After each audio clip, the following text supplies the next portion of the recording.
Olá pessoal, eu estou de volta com mais um vídeo e agora um vídeo sobre liturgia. Se você gosta de liturgia, se você é membro de uma equipe litúrgica, se você quer conhecer mais sobre liturgia, esse vídeo te interessa. Mas antes de falar sobre liturgia, eu convido você que está passando por este canal e ainda não se inscreveu, a se inscrever, a fazer parte dele. Você vai ser muito bem-vindo. Vamos então ao tema da liturgia. Para falar de liturgia, eu quero falar do documento máximo, do documento supremo sobre a liturgia. Por isso, hoje eu quero falar com vocês sobre a Sacrosanto Concílio, que é uma constituição dogmática sobre a liturgia do Concílio Vaticano II. É o documento mais importante que nós temos de liturgia e tudo que você quiser saber sobre liturgia, você precisa consultar esse documento. Por isso, de antemão, eu já convido você a ter esse documento em mãos. Se você gosta de liturgia, se você é membro de uma equipe de liturgia, você deve ter o seu exemplar da Sacrosanto Concílio, porque dali emanam todas as orientações litúrgicas da Igreja. Claro, com as suas devidas adaptações, conforme possibilita, faculta a Santa Sé, o próprio Concílio Vaticano II, de acordo com a realidade de cada igreja particular, de cada diocese, mas de um modo geral, tudo que nós queremos saber sobre liturgia da Igreja Católica Apostólica Romana, com seus vários ritos, nós encontramos na Sacrosanto Concílio, que é um documento, como eu disse, que faz parte do Concílio Vaticano II. Não se assustem, aqui esse volume enorme não é o volume da Sacrosanto Concílio. Esse é o volume, o compêndio do Concílio Vaticano II, como vocês podem observar aí, escrito aqui no dorso do livro. Aqui contém todos os documentos do Concílio Vaticano II, inclusive a Sacrosanto Concílio. E é deste documento, que está aqui dentro, que eu quero falar com vocês hoje. Bom, para falar da Sacrosanto Concílio, é importante fazer aí uma breve introdução para dizer que a Sacrosanto Concílio, ela é uma das 4 constituições apostólicas emanadas do Concílio Vaticano II. O Concílio Vaticano II tem 4 constituições apostólicas e a Sacrosanto Concílio é uma dessas 4 constituições apostólicas. Ela é uma constituição dogmática. O que isso significa? Significa que é norma, que é lei da Igreja, que é inquestionável, que tudo que está ali deve ser obedecido. Eu acho que isso, às vezes, as pessoas acabam não entendendo. Por se tratar de uma constituição dogmática, é uma constituição de normas da Igreja. E todos os documentos da Igreja com relação à liturgia não podem destoar da Sacrosanto Concílio. Então ela é base, ela é o nascedouro de toda a liturgia. Então ela é o principal documento sobre a liturgia. Nós podemos dizer que é o carro-chefe do Concílio Vaticano II, porque o Concílio Vaticano II, ele significa uma grande reforma na Igreja, sobretudo, exclusivamente, ou de uma maneira predominante, reforma litúrgica. Por isso que a Constituição Sacrosanto Concílio sobre a liturgia é um documento tão relevante para a Igreja, tão relevante dentro do compêndio do Vaticano II e por isso nós precisamos conhecê-lo, mesmo que aqui eu vou passar noções superficiais, mas essas noções é para que vocês sintam interesse em ler, em pesquisar, em estudar esse documento. Todo mundo que faz teologia estuda ou deveria estudar a Sacrosanto Concílio. Bom, Esse documento, ele indica, ele traz modificações na liturgia, modificações no culto. E essas modificações, elas visaram aumentar a participação dos fiéis leigos na liturgia. E aí a gente precisa entender um pouquinho que antes do Concílio Vaticano II, as pessoas não participavam da missa, elas assistiam à missa, porque a missa era em latim. E a grande maioria das pessoas, para não dizer todas as pessoas, não sabiam latim, então não entendia a missa. Então ia à missa e é como se assistisse. As respostas poucas que a Assembleia tinha eram respostas mecânicas, muitas vezes sem saber o que aquilo significava, mas quase não havia resposta. Então as pessoas iam, sentavam lá no seu lugar e ficavam assistindo à missa, o padre de costa, rezando numa língua que ela não conhecia.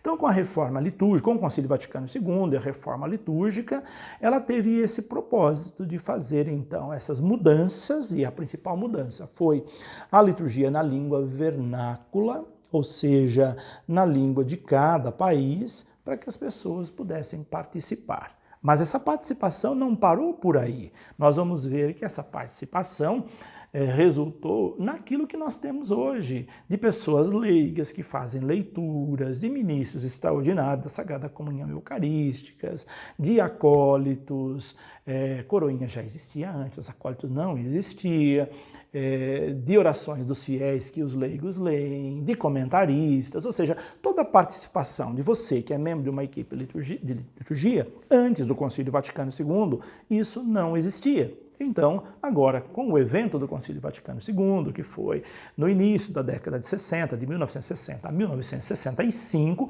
foram 5 anos do Concílio Vaticano, fez-se todas essas mudanças na igreja, sobretudo mudanças litúrgicas, e com o intuito, como eu disse, de ter uma maior participação das pessoas, dos fiéis católicos.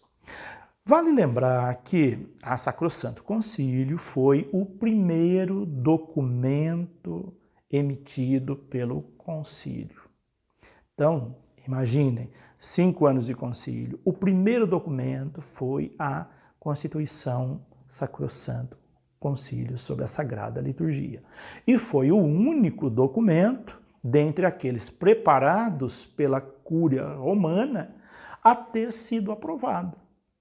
A Cúria Romana preparou esse documento e foi o único aprovado, porque teve muitos outros que não foram aprovados. Então, a Sacrosanto Concílio é um documento preparado pela Cúria Romana, aprovado pela Cúria Romana, é um documento oficial da Igreja. Por isso é inconcebível pessoas que não aceitam as mudanças propostas pela Sacrosanto Concílio ou pelo Concílio Vaticano II. Aqui é um recado direto aí para pessoas de linha extremamente tradicionalistas que não aceitam o Concílio Vaticano II, significa que vocês deixaram de ser católicos, mesmo não sendo excomungado. Se você não comunga com as mudanças da Igreja oficiais, é sinal de que você não é católico. Então, primeiro quesito é concordar com aquilo que o Vaticano II propôs, sobretudo a Constituição Dogmática Sacrosanto Concílio da Igreja.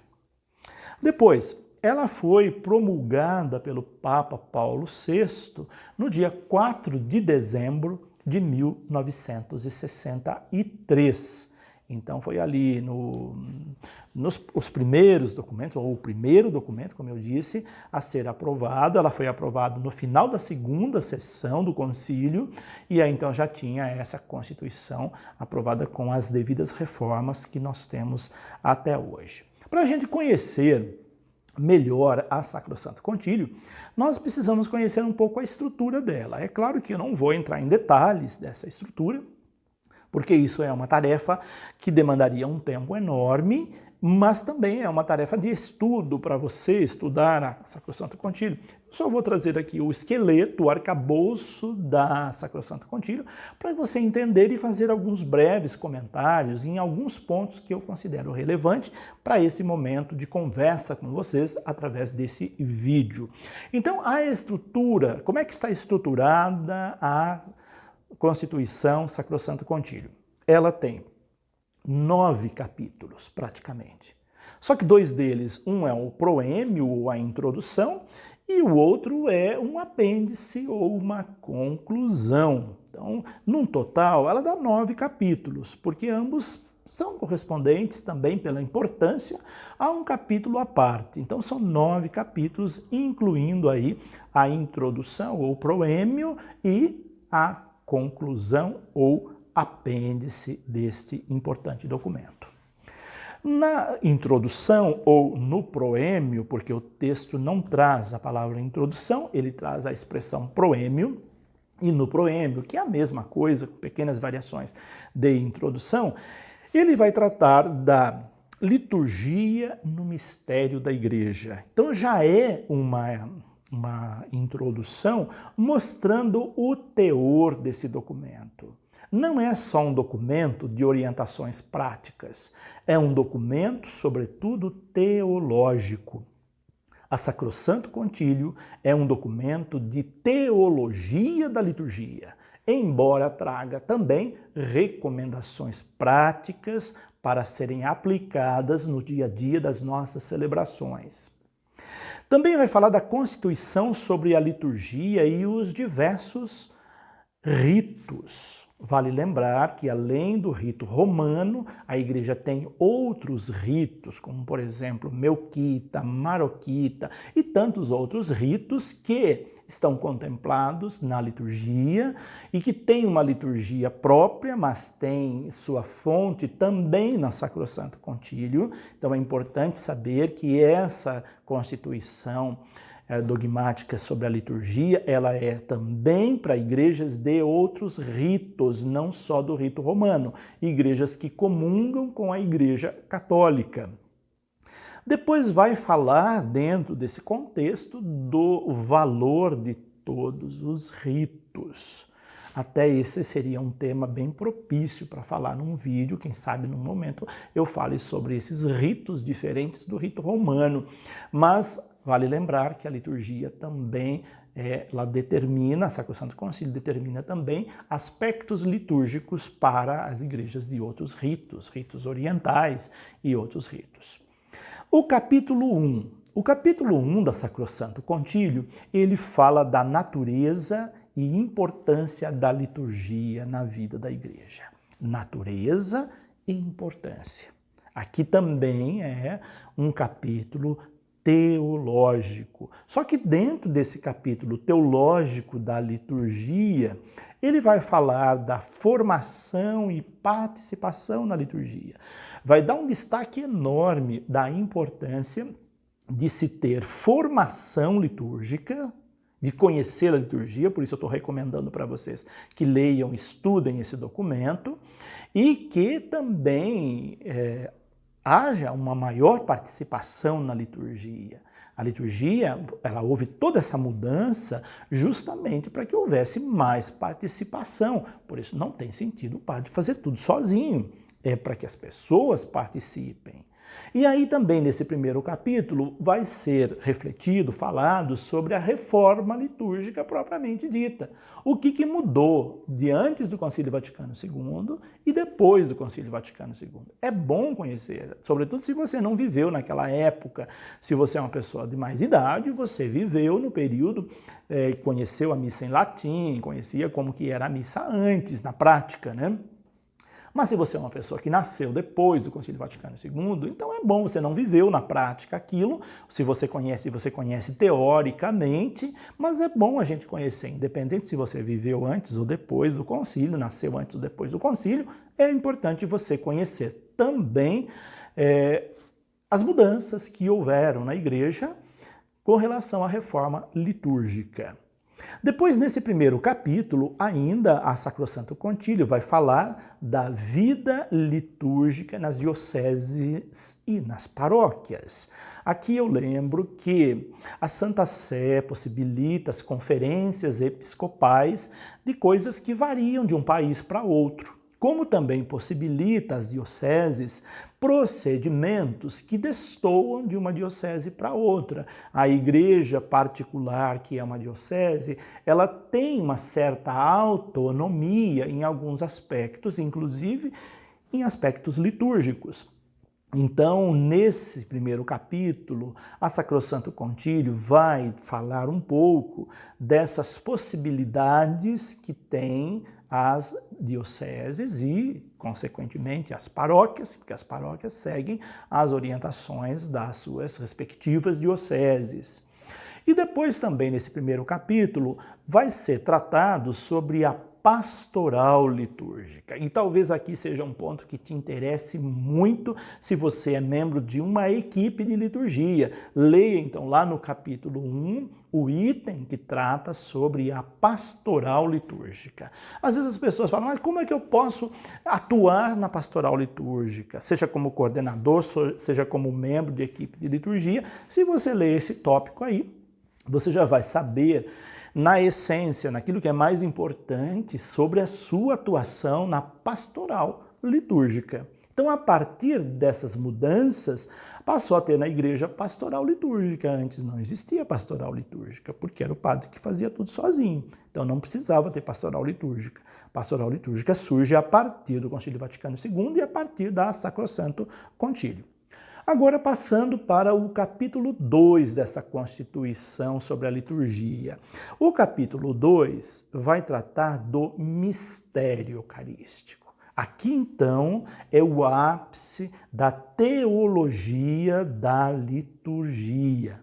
E o que é que esse capítulo vai falar sobre o mistério eucarístico?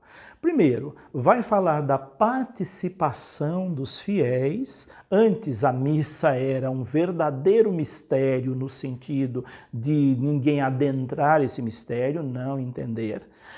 O fato dela ter se tornado traduzida para a língua vernácula, isso não significou esvaziamento do mistério, mas significou participação nesse mistério. Vejam a diferença. Não é esvaziamento do mistério, mas é participação nesse mistério. Então, a participação dos fiéis tratado neste segundo capítulo mostra que agora as pessoas participam do mistério. Depois vai falar também da reforma do ordinário da missa. Por isso que, quando se celebra a missa com o rito antes do Concílio Vaticano II, esses ritos eles não estão em vigor mais. É importante que isso fique claro, porque às vezes a gente vê pessoas com saudosismos de pré-conciliares, que na verdade não procede. A missa não perdeu sua riqueza, não perdeu seu valor por ter sido feita essa reforma no ordinário da missa. Então é importante a gente comungar com a igreja e participar dessas reformas. Então, se você conhece alguém que fala, eu só vou em missa de rito tridentino, de rito bizantino, de rito pré-conciliar, essa pessoa não entende de liturgia. Acho que ela nunca leu, com certeza não, a Sacrosanto Concílio, e ela está ainda com ideias lá no passado, antes da reforma. Isso não procede, isso mostra que a pessoa não está comungando com a igreja. Depois, outro ponto que é tratado aqui também na Sacrosanto Concílio, no capítulo 2, é sobre a ampliação do espaço dado à Bíblia. Lembrando que até então as leituras eram feitas em latim. A partir dessa mudança, dessa reforma litúrgica, as leituras passaram a ser lidas na Bíblia ou no lecionário. Criou-se então um livro próprio oficial da igreja, o lecionário. Antes também tinha o lecionário, mas as leituras estavam em latim. E agora as leituras são na língua vernácula, no caso do Brasil em português, e quem lê são os leigos que leem essa leitura. Então a Bíblia passou a ganhar mais espaço, as leituras se ampliaram mais, e aí deu-se mais espaço à palavra de Deus. Vale lembrar que a partir do Concílio Vaticano II é que nós começamos a ter acesso, que o povo começou a ter acesso à Bíblia. Antes disso não se tinha. As pessoas não tinham Bíblia em casa. As pessoas não conheciam a Bíblia, não existia curso bíblico. Foram os nossos irmãos protestantes os primeiros a terem acesso à Bíblia. Nós católicos passamos a ter acesso à Bíblia a partir do Concílio Vaticano II. Quem tinha o poder de conhecer a Bíblia eram só os padres, leigos não conheciam. Por isso, esse também é uma grande mudança que houve aqui, o Concílio Vaticano II, e o capítulo 2 da Sacrosanto Concílio vai enfatizar a ampliação do espaço da Bíblia na missa, como também vai dar um espaço e vai falar da importância da homilia.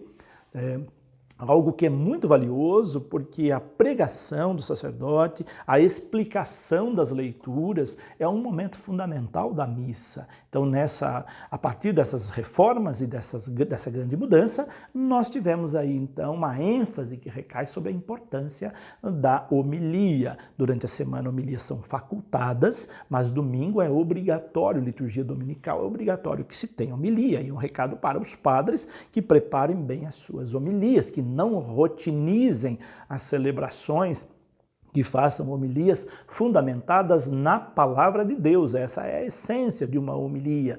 Homilia que fala de outras coisas que não seja da palavra de Deus não é homilia. Pode ser um discurso, pode ser qualquer outra coisa, mas a homilia tem que estar fundamentada na palavra de Deus, da liturgia daquele domingo.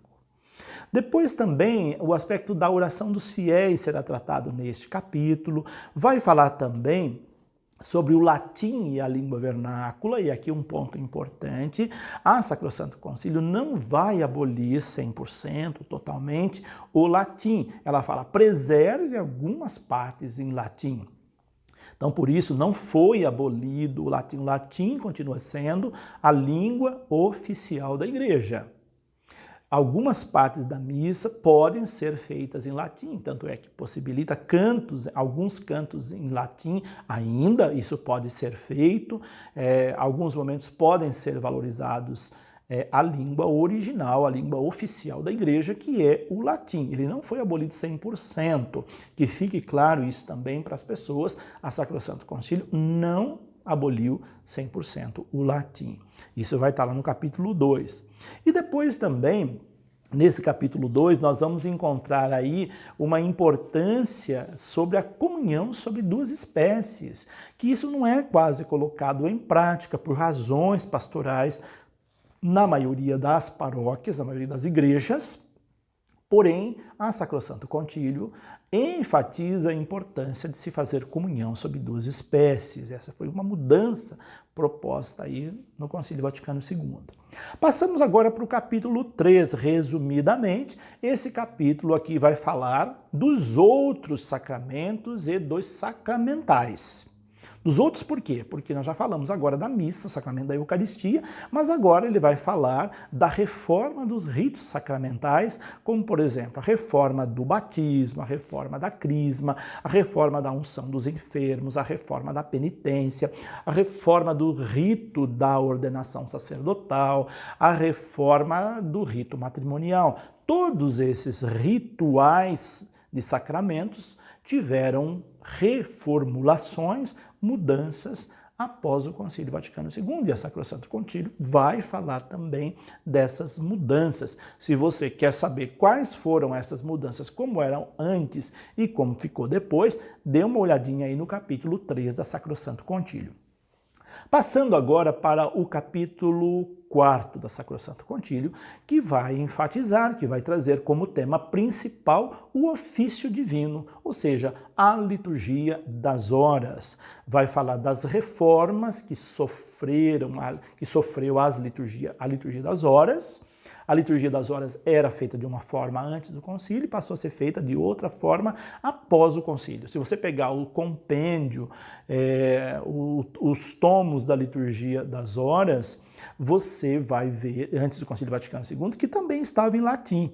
E ela passou a ser na língua vernácula a partir do Concílio Vaticano II. Mas uma outra coisa que pouca gente sabe é que a Sacrosanto Concílio mostrou, dá ênfase à participação dos leigos na liturgia das horas, no ofício divino, sobretudo os ofícios de solenidades e festas, os ofícios dominicais, ela possibilita isso. Poucos leigos fazem a liturgia das horas, mas essa é uma recomendação da Sacrosanto Concílio, que está aí no capítulo 4º desse documento. E agora, passando para o capítulo 5º deste documento, o capítulo 5º vai falar sobre o ano litúrgico, sobre o calendário litúrgico. E aí, então, dentro do ano litúrgico, vai falar sobre o mistério de Cristo presente no decurso deste tempo, vai falar também da revalorização do domingo como dia do Senhor, das missas de preceito, da importância de se participar das missas dominicais, vai falar da reforma do ano litúrgico, que antes era de uma forma, a partir do Concílio Vaticano II passou a ser de uma outra maneira, muitas mudanças que houveram do que acontecia antes dentro do calendário litúrgico e do que acontece agora, a mesma coisa com a Quaresma e também sobre a festa dos santos. Se você pegar o calendário litúrgico antes do Concílio Vaticano II, você vai ver que tinham santos que hoje não tem mais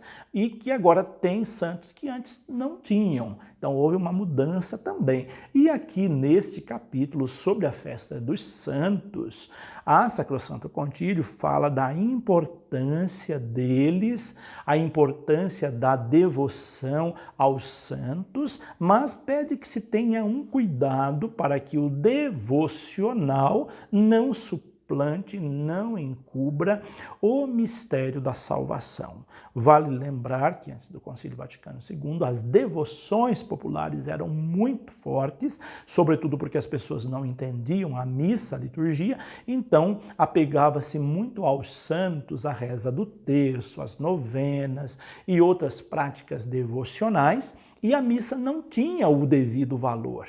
Agora, ênfase recai sobre a missa, nada tem mais valor do que a missa, mas mesmo assim não se deve perder as origens, perder a riqueza das devoções populares, das devoções aos santos. E no calendário, então, santoral, passou a ter os santos que a Igreja considera relevantes para serem conservados aí, serem celebrados. Esse já é um capítulo à parte para a gente saber as festas dos santos que são tão importantes na Igreja, como por exemplo São José, que é festejado assim dentro da Quaresma com uma grande solenidade, porque é um dos santos mais importantes. Mas aí existem outros santos que têm uma relevância muito grande, que foram conservados e que está ali no capítulo 5º, essas referências. E agora passando para o capítulo 6º, se você é membro de uma equipe de canto litúrgico, esse capítulo te interessa, porque esse capítulo vai falar da música sacra na liturgia. E dentro da música sacra, ele vai falar da dignidade da música sacra. É importante que os músicos, que os cantores, que os membros de ministérios, equipes de canto conheçam a dignidade da música sacra para não banalizá-la, porque há pessoas que acabam banalizando a música. Eu fiz um vídeo sobre isso, de pessoas que colocam melodias de cantos profanos, por exemplo, em cantos religiosos, e aí isso não passa de uma banalização, por isso é importante conhecer a dignidade da música sacra.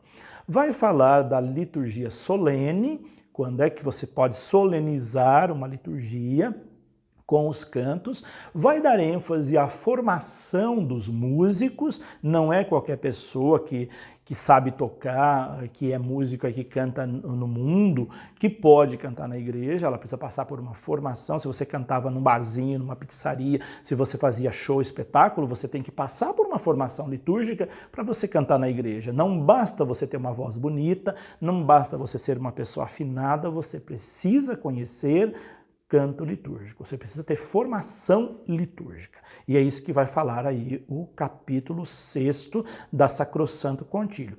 Como vai falar também da importância do canto gregoriano, mas também dos cantos polifônicos. Não é só o canto gregoriano que tem valor, mas também cantos polifônicos têm o seu valor e é valorizado dentro da liturgia da Sacrosanto Concílio.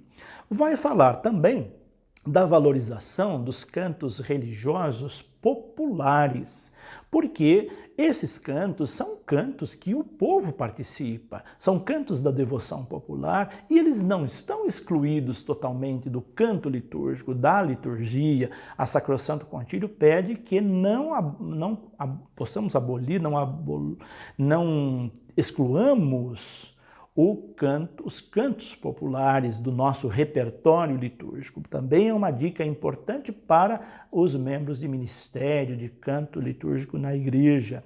Outra coisa importante que esse capítulo 6º vai falar é sobre os instrumentos. Hoje a gente vê tantos tipos de instrumentos dentro da igreja. Eles não são proibidos, mas cá entre nós, a própria Sacrosanto Concílio vai dizer: use do bom senso. O instrumento máximo recomendado são órgãos de tubo. Depois, como a maioria das igrejas não tem mais órgãos de tubo, a não ser as igrejas mais antigas e tradicionais, aí então pode ser um órgão sem tubo mesmo. Aí, como também boa parte não tem, pode ser um teclado. Agora, cuidado com instrumentos metálicos, cuidado com instrumentos que é utilizado em show de rock, etc. Eles não são proibidos, mas eles devem ser adaptados à liturgia. Por isso, então, é bom uma formação se você utiliza instrumentos que não são aqueles instrumentos tradicionais da igreja. E por fim, nesse capítulo 6º, ela vai falar também sobre a missão dos compositores, daqueles que compõem música litúrgica. Isso é muito bom. Nós temos poucas pessoas que compõem música litúrgica, mas se você é um compositor de música para a igreja, conheça de liturgia. Não é qualquer canto que serve, então tem que ter uma formação litúrgica para você ser alguém que compõe músicas para serem cantadas nas missas. Não é qualquer pessoa e qualquer canto que pode ser aplicado. Então tenha esse cuidado. Por fim, o capítulo 7º da Sacrosanto Concílio, que vai falar da arte e dos objetos sagrados. Aqui, esse capítulo vai falar da dignidade da arte sacra. É tão importante valorizar a arte sacra, ela tem uma dignidade, ela ajuda a celebrar o mistério. Vai falar da admissão de todos os estilos artísticos. Tem gente que não sabe disso. Às vezes só a pintura clássica é que tem valor. Não, eu particularmente acho belíssimas pinturas clássicas, como as de Michelangelo lá na Capela Sistina, mas hoje também pinturas modernas, que não são pinturas clássicas, têm também o seu valor. Aliás, a Sacrosanto Concílio fala que qualquer estilo de arte, estilo artístico, ele pode ser adaptado para o ambiente sagrado. Veja aí o exemplo das pinturas, dos desenhos artísticos de Cláudio Pastro, que morreu recentemente, que era um dos últimos grandes artistas da igreja aqui no Brasil. Temos outros também, mas esse assim, é muito visível, porque ele deixou lá o seu legado na Basílica de Aparecida, em tantas igrejas no Brasil, com um estilo moderno, com um estilo tracejado, que é totalmente diferente do estilo clássico. E ele tinha uma formação litúrgica impecável, por isso as igrejas pediam o seu trabalho. Isso para mostrar como exemplo que a própria Sacrosanto Concílio, ela admite todos os estilos artísticos. E se você tem dúvida disso, leia lá o capítulo 7 da Sacrosanto Concílio. Depois ele vai falar da formação dos artistas, como eu disse. Se todos os estilos são aceitos, é importante que o artista tenha formação litúrgica, como tinha Cláudio Pastro, como tem outros artistas que fazem pinturas nas igrejas. Agora, você não pode pegar qualquer pessoa que não tem formação litúrgica e pedir para fazer aí um desenho dentro da igreja, uma pintura na igreja, se ela não entende o sentido daquele ambiente sagrado, não entende de liturgia. Depois também, esse capítulo vai falar sobre a revisão da legislação sobre arte sacra. Havia uma legislação sobre arte sacra, a partir do Concílio Vaticano II, houve uma reformulação, uma revisão, e essa revisão se encontra aqui também na Sacrosanto Concílio. Vai falar da formação artística do clero. Veja que importante, o padre precisa ter o mínimo de formação artística. Às vezes a gente vê padres cometendo erros absurdos aí em igrejas tombadas pelo patrimônio histórico e acaba aí, não restaurando a igreja, derrubando igrejas históricas, depredando a arte sacra, porque não tem formação artística. Então a Sacrosanto Concílio dá ênfase à formação artística do clero. Se você não tem formação, é padre e não tem formação artística, consulte quem tem formação artística de arte sacra antes de mexer numa igreja, porque isso é muito importante para a gente não ver algumas aberrações que acabamos vendo por aí em igrejas, arte de padres que não têm nenhuma formação artística. Depois, já finalizando, o último ponto do capítulo 7º, são sobre as insígnias pontifícias. Aqui o documento fala para tomar muito cuidado para usar essas insígnias, porque às vezes tem gente que acaba usando indiscriminadamente. As pessoas que podem usar essas insígnias pontificais são pessoas que receberam autoridade para isso, mas não qualquer pessoa. E a Sacrosanto Concílio encerra com um apêndice falando da declaração a respeito da reforma do calendário litúrgico. Então ela encerra com isso. Uma declaração do Papa Paulo VI sobre as reformas do calendário litúrgico. Era isso que eu queria trazer para vocês. Queria fazer um vídeo curto, esse vídeo passou de meia hora, já estamos chegando aos 40 minutos, mas como é um documento muito denso, muito profundo, não dá para você falar com 10, 15 minutos sobre ele. Espero que você tenha gostado, despertado a sua curiosidade, para você poder aprofundar mais, conhecer esse documento. É membro de equipe de liturgia? Gosta de liturgia? Então leia a Sacrosanto Concílio. Por hoje é isso. Deixo aqui o meu abraço e a minha bênção e até o nosso próximo vídeo. Que Deus os abençoe, em nome do Pai, do Filho e do Espírito Santo.